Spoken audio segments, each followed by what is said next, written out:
Oh my God. If I can do this, it's gonna be so worth it.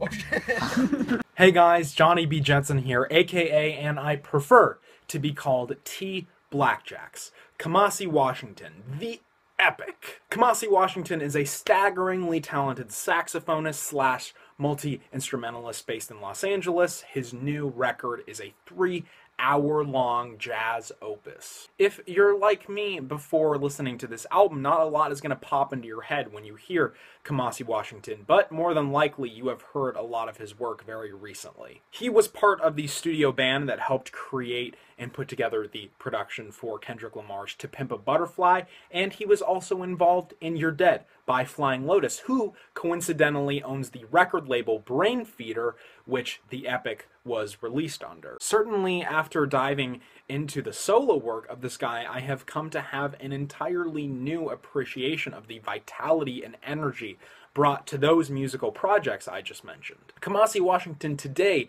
is a band, of course, headed by him. He is backed on this 3-disc monstrosity by 2 drummers, 2 bass players, keyboards, a grand piano, horns, vocals, a choir, and a 32-piece string section. If you are looking for a modern monument of musical composition, look no further than the epic by Kamasi Washington. Few things in the realm of critiquing have ever been a more daunting task to me than trying to talk about this record. How do you even begin to scratch the surface of such vast musical expanse and meticulous crafting?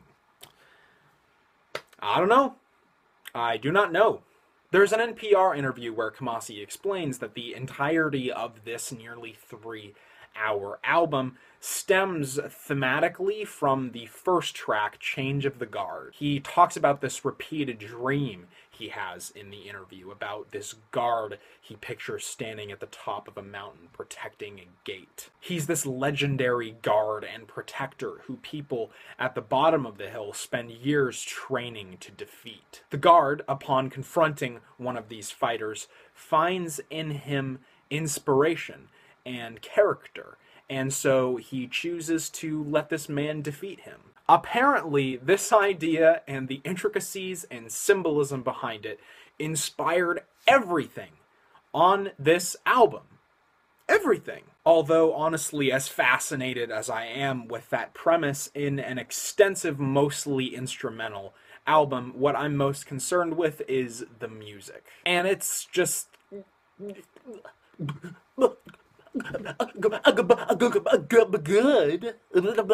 It's so good.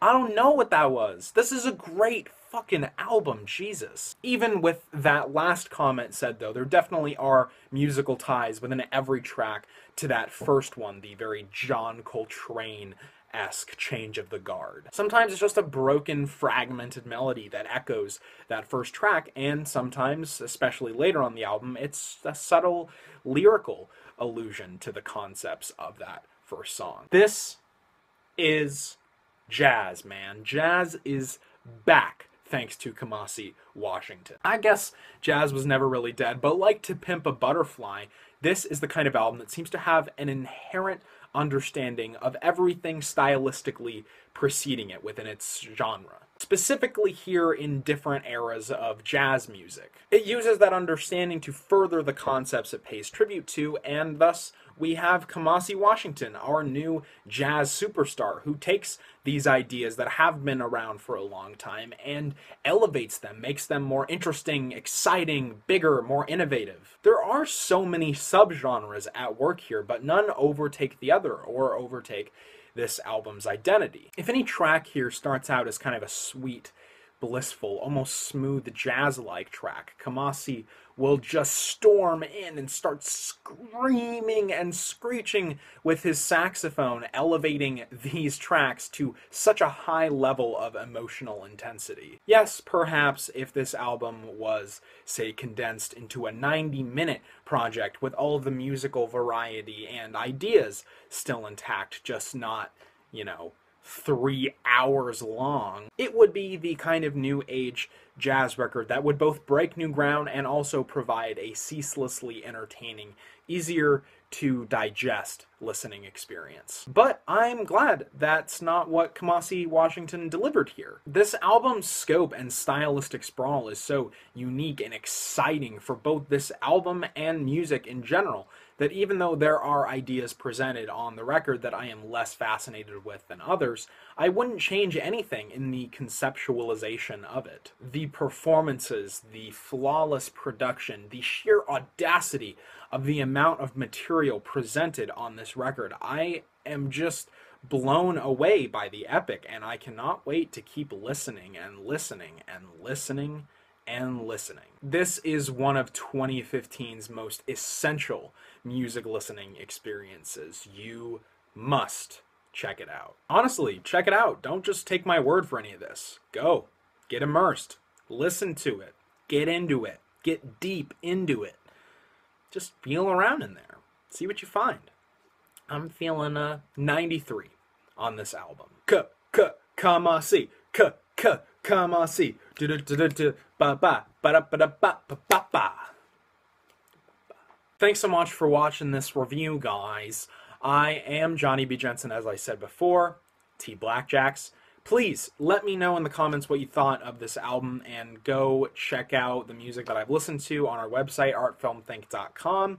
Look through that list of stuff I've listened to and tell me what I should review on here.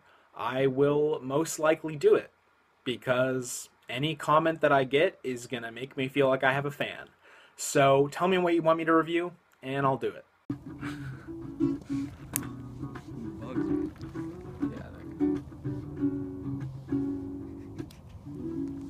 Looks out over the